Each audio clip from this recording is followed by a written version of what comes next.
بزرگان محترم، عزیزان ملت، نوجوانان اسلام، آج ہماری گفتگو کا عنوان ہے بیجا غصہ کرنے کی مذمت اور اس کے نقصانات۔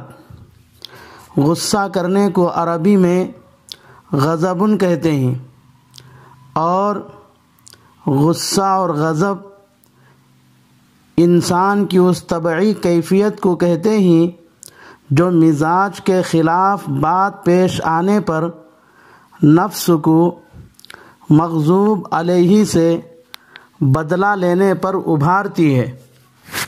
غصہ بذات خود برا نہیں ہے، کیونکہ انسان کو کبھی غصہ حق کے خاطر آتا ہے اور شرعی حد میں رہتا ہے، اور کبھی ناحق آتا ہے اور شرعی حد پار کر لیتا ہے۔ جو غصہ ناحق آئے اور شرعی حد سے پار کرے تو یہ غصہ برا ہے، لیکن جو غصہ حق کے خاطر آئے اور شرعی حد میں رہے تو یہ محمود اور مستحسن ہے۔ اسی لیے صوفیہ حضرات ریاضت اور مجاہدے کے ذریعے غصے کو ختم نہیں کراتے، بلکہ غصے کو قابو میں کرانے کی کوشش کرتے ہیں۔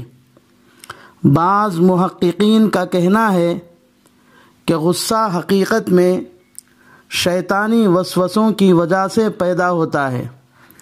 یہی وجہ ہے کہ عام طور پر انسان غصے کی حالت میں اعتدال کے راستے سے ہٹ جاتا ہے اور شیطان کے جال میں پھنس جاتا ہے۔ چنانچہ ابو داؤد شریف میں روایت ہے، فرمایا رسول خدا صلی اللہ علیہ وسلم نے، ان الغضب من الشیطان، بے شک غصہ شیطانی اثر کی وجہ سے ہے۔ اسی لیے غصے کی حالت میں انسان سے بعض دفعہ ایسے کام اور باتیں ہو جاتی ہیں جو شریعت کے اعتبار سے بھی اور اخلاقی اعتبار سے بھی بہت ہی برے اور نہایت نامناسب ہوتے ہیں۔ بعض مرتبہ ناحق غصے کی وجہ سے آدمی اپنے اندر کینہ اور بغض بھی پال لیتا ہے۔ اتنا ہی نہیں، بعض لوگ ناحق غصے کی وجہ سے اتنے مغلوب ہو جاتے ہیں کہ ان سے کفر تک صادر ہو جاتا ہے۔ پھر آدمی کا دین اور دنیا دونوں ہلاک اور برباد ہو جاتے ہیں۔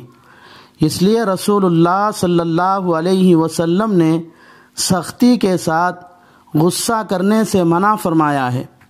چنانچہ بخاری شریف میں حضرت ابو ہریرہ رضی اللہ تعالی عنہ کی روایت ہے کہ ایک شخص جس کے اندر بیجا غصہ کرنے کی عادت تھی، رسول اللہ صلی اللہ علیہ وسلم کے پاس آئے اور آپ صلی اللہ علیہ وسلم سے درخواست کی کہ آپ مجھے کوئی نصیحت کیجیے، چونکہ رسول اللہ صلی اللہ علیہ وسلم کی عادت شریفہ یہ تھی کہ ہر آدمی کے حال کے مناسب نصیحت فرماتے تھے۔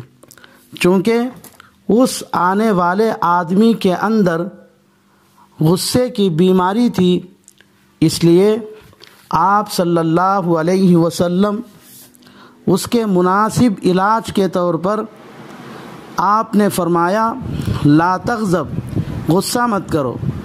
اس کے بعد پھر اس آدمی نے فرمایا، اے اللہ کے رسول، مجھے اور کوئی نصیحت کیجیے۔ آپ صلی اللہ علیہ وسلم دوبارہ بھی اس سے کہا، لا تغضب، غصہ مت کرو۔ اس آنے والے آدمی نے کئی بار یہی کہتا رہا کہ کوئی اور نصیحت کیجیے، لیکن چونکہ اس شخص کے اندر غصہ حد سے زیادہ تھا، سب سے پہلے اس غصے کو قابو میں کرنا ضروری تھا، اس لیے رسول اللہ صلی اللہ علیہ وسلم نے ہر مرتبہ ان سے کہا غصہ مت کرو، کیونکہ غصہ نفس کے تقاضے سے پیدا ہوتا ہے، اور نفس انسان کا بڑا اور طاقتور دشمن ہے، اور اپنے بڑے سے بڑے پہلوان کو پچاڑنے اور سب سے زیادہ طاقتور دشمن کو زیر کرنے سے بھی بڑھ کر اپنے نفس کو قابو کرنا ہے۔ اس لیے رسول اللہ صلی اللہ علیہ وسلم نے طاقتور اور بہادر اس آدمی کو نہیں کہا جو لوگوں کو پچاڑ دے، بلکہ رسول اللہ صلی اللہ علیہ وسلم نے طاقتور پہلوان اس آدمی کو کہا ہے جو غصے کے وقت اپنے آپ کو قابو میں رکھے۔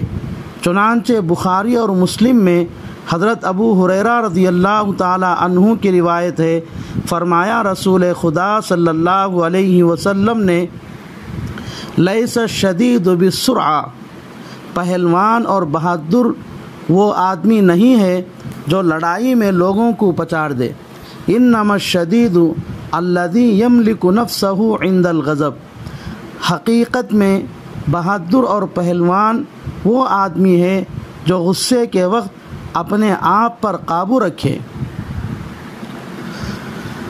خلاصہ کلام یہ ہے کہ حق کے خاطر غصہ کرنا بہت اچھی عادت ہے، لیکن بے موقع، بے محل اور بے جا غصہ کرنا، بات بات پر غصہ دکھانا بہت بری چیز ہے۔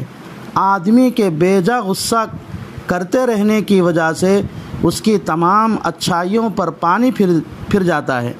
یعنی ایک آدمی نمازی ہے، روزہ بھی کثرت سے رکھتا ہے، تہجد گزار بھی ہے، صدقہ اور خیرات بھی کثرت سے کرتا ہے، ضرورت مندوں کی ضرورت بھی پوری کرتا ہے، غریبوں کی خدمت کرتا ہے، اللہ کے راستے میں جان مال کی قربانی بھی دیتا ہے، لیکن